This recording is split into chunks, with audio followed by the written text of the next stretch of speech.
Eu gostaria que você abrisse comigo no segundo livro de Paulo a Timóteo. Segundo livro de Paulo a Timóteo, no capítulo 1. Vamos ler alguns versículos desse texto. Segunda epístola, segunda carta de Paulo a Timóteo. Capítulo 1.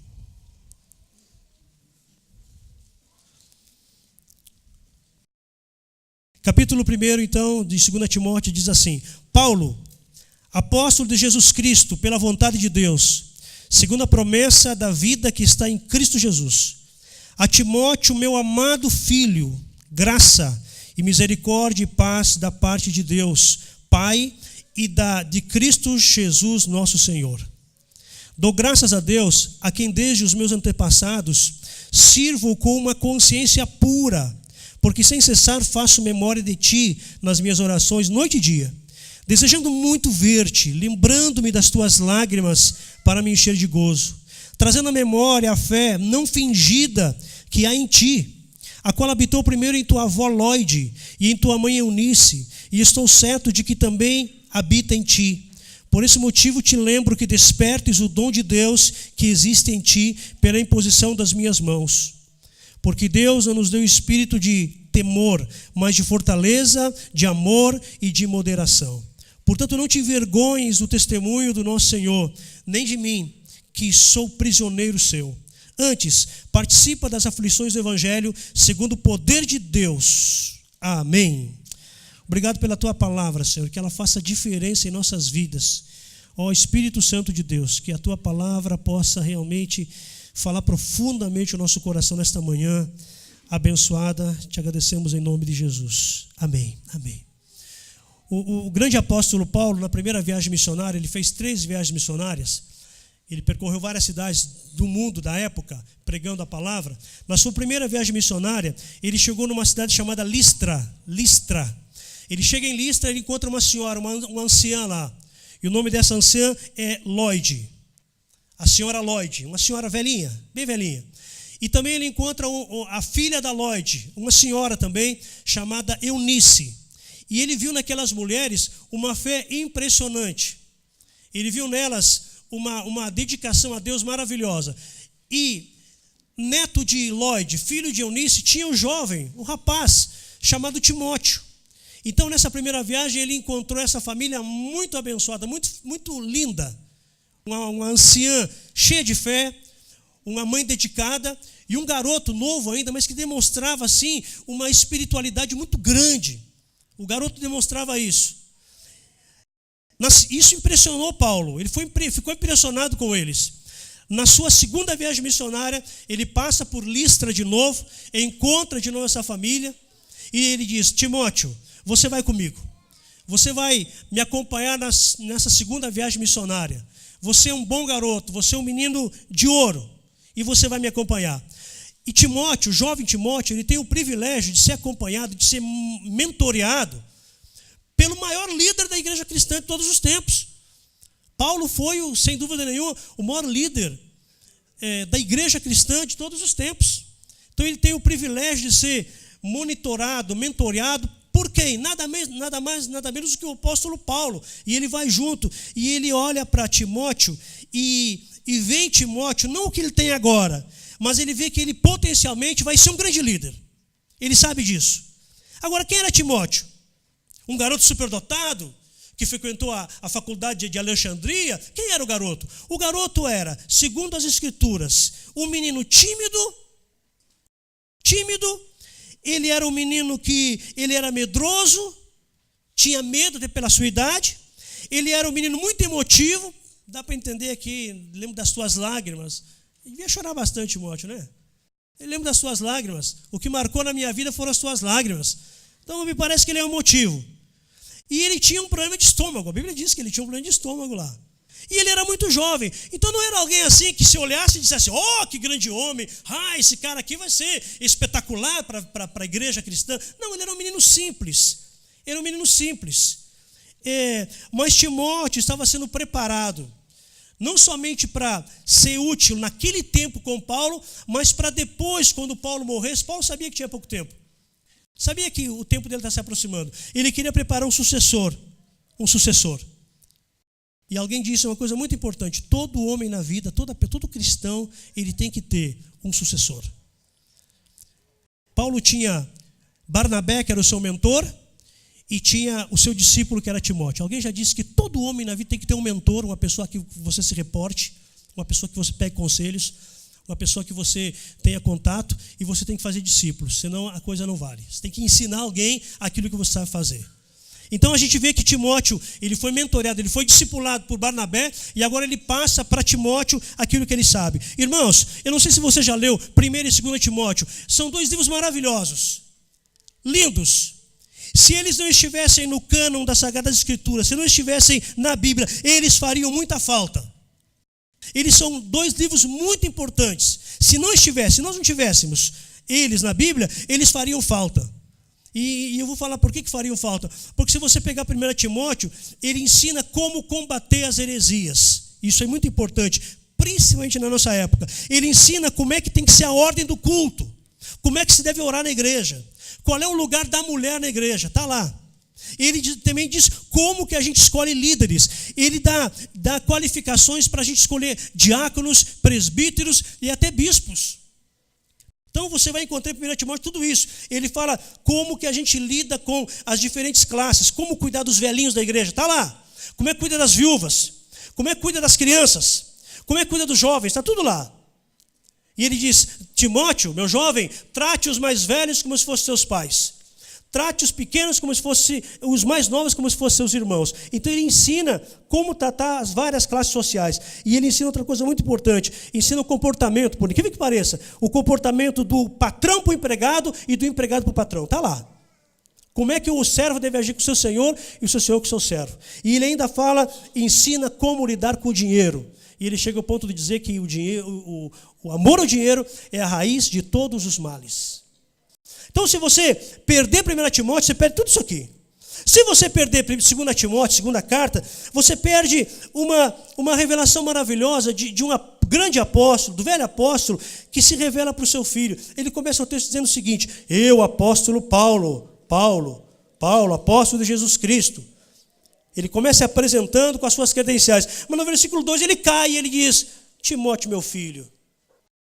Aqui ele é apóstolo, versículo 1 ele é apóstolo. No segundo versículo ele já se coloca com meu pai. Oh, meu filho amado, como ele amava Timóteo. Meu filho amado, eu estou lembrando de você, Timóteo. Eu lembro. Ele, como um pai zeloso, lembra disso. Então, 2 Timóteo é uma carta mais pessoal, de um pai para um filho.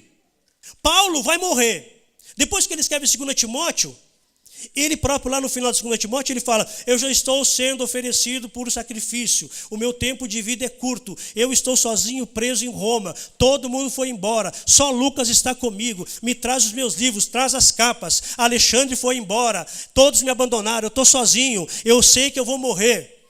E ele diz: Timóteo, a última lembrança dele: Timóteo, vem ter comigo, quero você comigo, Timóteo. Então é uma carta muito pessoal. E possivelmente ele morre logo após escrever 2 Timóteo. Ele está preso em Roma, ele escreve de lá e depois possivelmente ele vai ser decapitado. Então essa aqui possivelmente é a última coisa que ele escreveu. Então, é o velho apóstolo escrevendo para o seu filho. Se nós não tivéssemos essas duas cartas, nós perderíamos muita coisa. E aí ele fala para Timóteo, é uma carta muito tenra, muito pessoal: eu quero te ver, meu filho. Eu estou com saudade de você. Você consegue imaginar o coração de Paulo quando está escrevendo isso? Eu lembro das tuas lágrimas. Como você chora diante de Deus. Como você chorou quando você se despediu de mim. Eu lembro de você. Você é um bom menino. Ele está dizendo isso para ele de certa forma. Você é um bom menino. Eu lembro das tuas lágrimas. E aí ele fala: eu lembro que você tem uma fé não fingida. A tua fé é genuína. Versículo 4 ele fala isso. Você tem uma fé genuína, tua fé não é fingida. E eu fiquei pensando, como assim fé fingida? Será que alguém pode ter fé fingida? Pode ou não pode? Pode.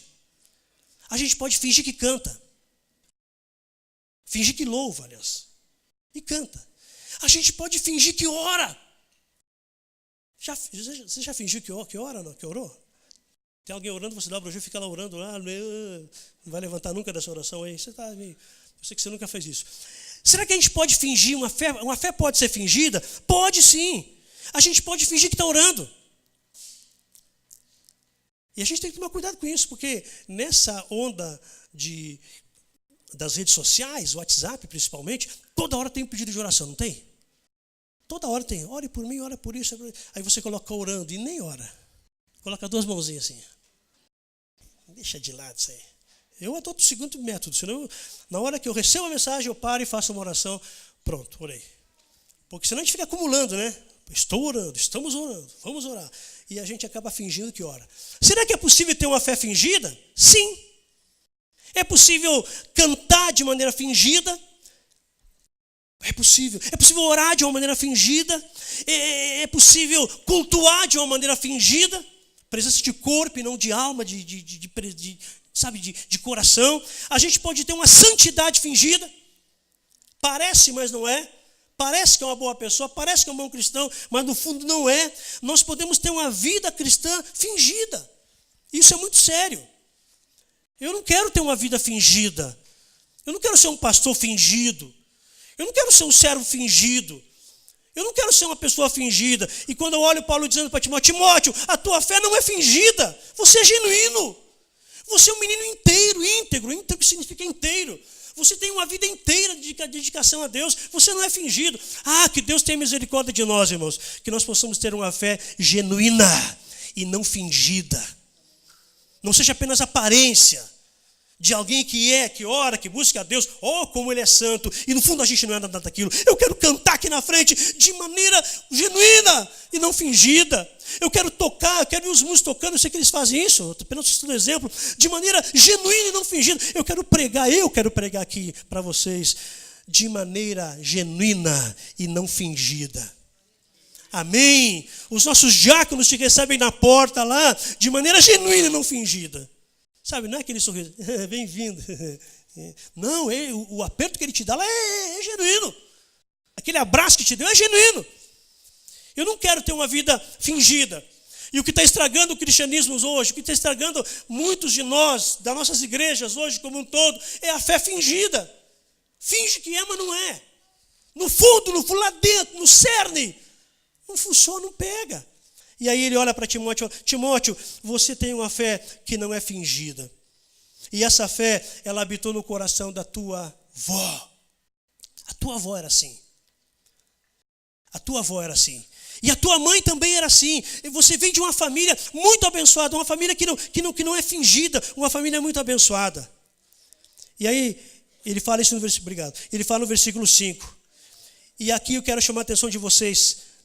Se você manteve a sua Bíblia aberta, eu quero chamar a tua atenção para o versículo 5 ainda. Trazendo à memória a fé, não fingida, que há em ti, o qual habitou primeiro em tua avó, Lóide, e em tua mãe, e eu estou certo de que também habita em ti. Uma das coisas que eu percebo é que ele está falando para Timóteo aqui, e aqui eu queria pensar bem com vocês aqui. Ele está dizendo o seguinte para Timóteo: Timóteo, você é um menino que está crescendo. Você hoje é uma referência aqui. Mas você hoje é um cara reconhecido. Hoje você está do meu lado. As pessoas sabem que você é Timóteo. Timóteo, por favor, não perde a tua essência. Timóteo, não perde as tuas referências. Essência é aquilo que é básico, que é mais central, que é mais importante característica. Ele está dizendo para o seu filho o seguinte: meu filho, não perde as tuas referências. Não esqueça do que você foi ensinado. Não esqueça do que a tua avó te ensinou, a tua mãe te ensinou. Não perde a tua essência. Você precisa entender isso. Você precisa perseverar nisso. Aquilo que você aprendeu, não perde isso. Porque eu percebo que muitas pessoas, com o passar do tempo, eles acabam perdendo a sua essência. Não perde as suas referências de fé. Aquelas pessoas que te ensinaram no passado. Está valendo ainda. Não esqueça que você aprendeu com essas pessoas, a oração delas, a palavra delas, a vida piedosa que elas tinham, a vida de santidade, tudo aquilo que eles te passaram. Não esquece. Timóteo, não esqueça as suas origens. Hoje você pode ser o grande Timóteo. o auxiliar do apóstolo Paulo. Mas não esquece que você era um menino e ainda está sendo transformado, medroso, tímido. Não esquece de onde você veio. Esse é um grande problema de muitas pessoas. Esquece de onde veio, esquece a sua origem. Não esquece a tua origem. Não esquece quem você era. Será que a gente esquece isso, irmãos? Ou não esquece? Aqueles ensinamentos que nos passaram, os nossos pais na fé nos passaram, aqueles ensinamentos sadios, com o tempo a gente pode esquecê-los, a gente não pode esquecer. A essência tem que permanecer. A essência tem que permanecer. A gente não pode esquecer. Como é que eu posso esquecer? Quando eu tinha 17 anos, lá em Santana do Livramento, interior do Rio Grande do Sul, entrei na igreja. Como é que eu posso esquecer do Miguel? Que o Miguel sentou comigo e me ensinou a palavra. Eu não posso esquecer do Miguel. Como é que eu vou esquecer do Jorge? Como é que eu vou esquecer aquelas coisas que eles me ensinaram? Eu não posso. Como é que eu vou esquecer o dia que eu aceitei Jesus? Como é que eu vou esquecer que eu fui batizado com o Espírito Santo e que eu falei em novas línguas e profetizei? Eu não posso esquecer disso, gente. Mas a teologia moderna fala que isso não existe mais. Eu não posso esquecer das minhas essências, da minha raiz. A gente não pode esquecer disso. Paulo diz para os Gálatas: Gálatas, vocês corriam bem. Quem vos impediu de obedecer à verdade? Vocês estavam tão bem, Gálatas. De repente vocês entraram na carne e vocês se afastaram da verdade. A gente está indo bem, mas a gente tem que permanecer bem e terminar bem. Amém, meus irmãos? A gente não pode esquecer das nossas origens. O tempo, ele deixa a gente um pouco mais velho. Ontem alguém disse aqui que o tempo faz com que a gente fique de cabelo branco. E o Darley completou, ou então sem cabelo. O tempo, sabe? O tempo, as conquistas que a gente tem. Aquelas conquistas, sabe? Agora eu sou formado. Agora eu tenho formação acadêmica. Agora eu tenho pós. Agora tal. O tempo, a instrução, sabe? Que mais? As funções que eu exerço agora. As funções, o conhecimento que eu tenho que eu não tinha antes, a prosperidade, aquilo que eu tenho eu não tinha nada, agora eu tenho alguma coisa. A minha prosperidade, sabe, isso não pode nos tornar arrogantes. Isso não pode nos tornar arrogantes. Eu preservo isso na minha vida. Preservo isso. Eu era um menininho de 17 anos lá no interior do Rio Grande do Sul. Eu procuro preservar isso. Embora o senhor é secretário-geral de educação cristã, tem que não sei o que mais lá. Eu procuro preservar isso, porque eu não posso esquecer a minha essência. Eu não posso esquecer de onde eu vim. Eu não posso esquecer do meu Salvador, que me salvou quando eu era um pecador que não valia um tostão, não valia nada. Eu não posso esquecer do que Deus fez na minha vida. Não é porque agora eu sou presbítero, sou pastor, sou tal e tal. Agora eu posso, agora eu tenho condições. Agora eu sou acadêmico, agora eu sou formado. Não, eu não posso esquecer das minhas origens. Eu não posso esquecer quando eu cheguei nesta igreja, que as pessoas me ensinaram. Agora eu sei, agora eu sou professor da escola bíblica. Agora eu tal. Mas isso não pode. Eu não posso esquecer aquelas pessoas que me ensinaram. Lembra da tua avó, lembra da tua mãe, lembra das tuas origens. Guarda a tua essência. A gente não pode esquecer. E a gente vê muito isso até no meio cristão. Eu fui seminarista interno lá no Rio de Janeiro. Seminarista interno, 4 anos no internato. Como o Giliardi foi e o Ismael também foi. Eu saí do seminário, eu e minha turma, nós nos formamos e tal. A gente foi consagrado pastor, cada um foi para o canto do país. E um dia eu volto lá no seminário lá, e eu encontro a cozinheira, a Márcia. Aquela que fazia comida para a gente. Quando eu cheguei perto da Márcia assim, eu fui correr para dar um abraço nela. Ela ficou meio reticente comigo. Ficou meio assim comigo. Ô Márcia, vem cá me dar um abraço, Márcia. O que está acontecendo, Márcia? Ela me deu um abraço sem graça e falou: não, é que o outro colega meu, ele teve esses dias aí eu corri para abraçar ele e ele me disse, e eu corri e falei, eu vou chutar um nome aqui, não é Lu? Ô Luiz, quanto tempo, Luiz? E ele disse, Luiz não, pastor Luiz. E eu não posso mais te abraçar como eu te abraçava antes. Tudo bem com a irmã? Isso pode parecer uma coisa ridícula, até meio... A gente não pode perder a nossa essência, irmãos. A gente não pode perder. Então o que ele está dizendo para Timóteo? Timóteo, lembra da tua mãe, lembra da tua avó, lembra que você tem uma fé não fingida, lembra da tua essência. Não esquece as pessoas que te discipularam, não esquece o que você aprendeu, não deixe que as novas teologias façam que você perca aquilo que você adquiriu. Irmãos, eu quero falar uma coisa para vocês aqui nessa noite, em nome de Jesus. Nós ainda somos uma igreja pentecostal. Nós ainda, quer queiram, quer não queiram, nós ainda falamos em línguas estranhas, nós ainda profetizamos, nós ainda acreditamos em cura divina, nós ainda acreditamos na manifestação do Espírito Santo em nossos cultos. Nós não podemos perder a nossa essência, aquilo que a gente aprendeu lá na raiz. A gente não pode perder aquilo que a gente aprendeu. Não, mas as novas teologias agora dizem que não é bem assim, que era para aquele tempo e tal. Não, eu não quero perder as minhas raízes, porque elas são bíblicas.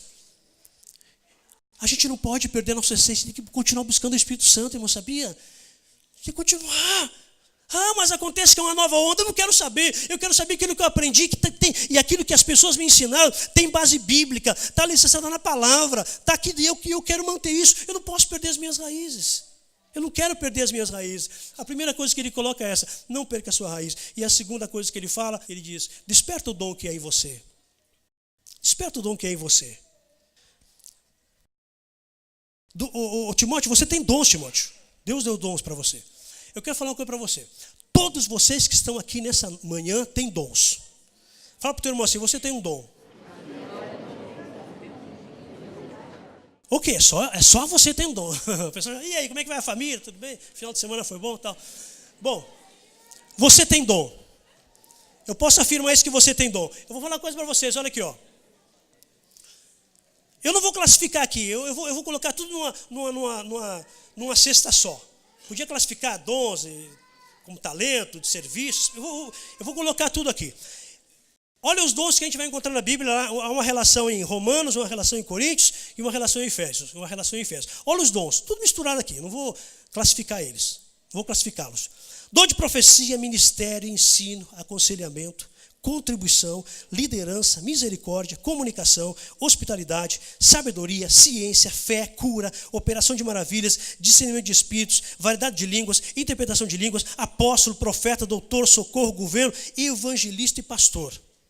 Tem uma lista enorme de dons.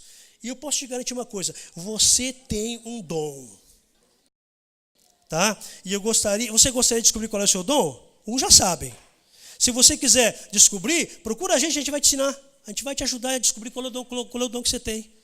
Hoje de manhã o presbítero falava sobre a questão da hospitalidade que os irmãos têm, e se referia específico a Luísio, a hospitalidade da família deles. Isso é dom. Embora todo cristão tenha que ser hospitaleiro, não é verdade? Todo tem.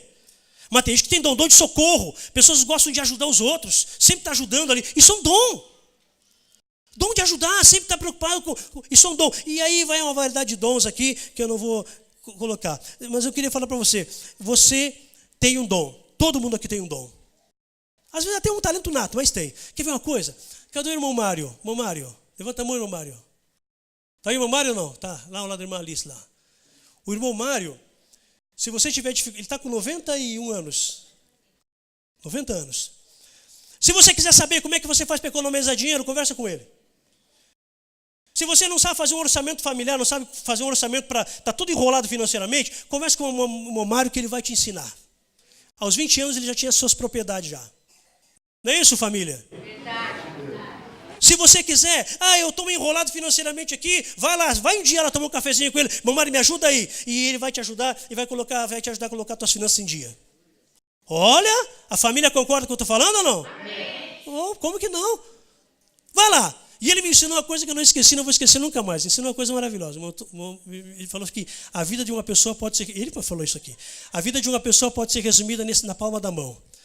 Esse aqui é quando você nasce, né? Ok. Esse aqui é quando você cresce um pouquinho mais. E esse é quando você atinge o ápice da tua maturidade. Depois que você chegou no ápice da tua maturidade, você vem para cá. E depois, você despenca para cá. Todos aqui têm um dom. Desperta o dom que é em você. Você não sabe qual é, nós vamos te ajudar. Você sabe o que é, já foi usado. Às vezes você tem dom de liderança e não quer liderar, gente. Como é que pode? Se eu tenho dom de liderança, você está preocupado com tanta coisa. E a Bíblia diz que eu entendo o dom como fruto. Aquele que dá fruto, Deus limpa para dar mais. E aquele que não dá fruto? Os dons que você tem, é para você usar. Timóteo, desperta o dom que há em ti. Timóteo, não esquece da tua essência. Lembra de onde você saiu. E mesmo que Deus te colocar lá em cima, quando Deus te usar aqui, meu irmão, te colocar numa situação melhor, você está melhor agora. Não esquece de onde você veio. E aí ele recomenda mais, não seja medroso e não tenha vergonha. Mas eu paro por aqui. Quero pegar esses 2 pontos aqui. Fala para o teu irmão, fala assim, Timóteo, fala para ele, Timóteo. Fala mais alto, Timóteo! Não esquece da tua essência. Não esquece de onde você veio. Olha para quem está do outro lado e fala para ele assim, desperta o dom que é em você. Você tem dons e tem que ser despertados. Fique em pé nesse instante, por favor. Fique em pé.